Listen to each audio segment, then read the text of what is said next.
So let me try and pick my way through the Pep Guardiola press conference ahead of the Everton game, which of course is on Monday evening, and as I'm speaking now it's a Friday afternoon.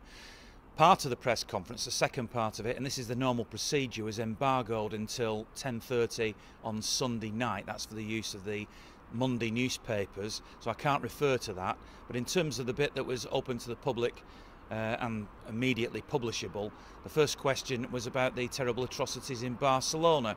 Now, as you can imagine, and I felt that his whole mood throughout the press conference was reflected by this.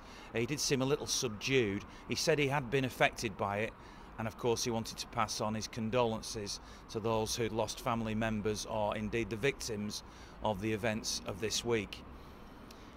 Now, the next question was about Jonny Evans. He said he didn't want to make any comment on any player that was already at a club, and clearly Evans, the defender that City have been linked with, is at West Bromwich Albion. But he did admit eventually when he was pushed that he still wanted to strengthen his squad if possible, and he would see what would happen now between this day and the day that the window closes at the end of the month. He's also asked about Tosin Adarabioyo, about Phil Foden and Brahim Diaz, three youngsters from the academy. In this stadium, of course, is where they have played most of their games so far, about their prospects of getting into the first team. And he said, well, it was good that they were pushing, it was great that they were coming from the academy, but he didn't feel that just coming from the academy automatically should guarantee any player a place in the first team. So he's basically, I suppose, saying that they had to fight for their place, as indeed the rest of their squad has to do. He was asked about Gundogan and Mendy. He said both were fit, both maybe needed more game time and more training time. He said we'll see. It's of course 2 days yet till that Monday night game. Could either of them feature? I suspect neither will feature, certainly from the start, but you never know.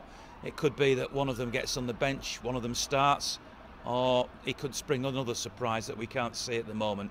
He's also asked about Kyle Walker's absence in the game in Girona, and said that that was because his wife is about to give birth. That's why he hadn't travelled out, but he did say that he was available for the game on Monday.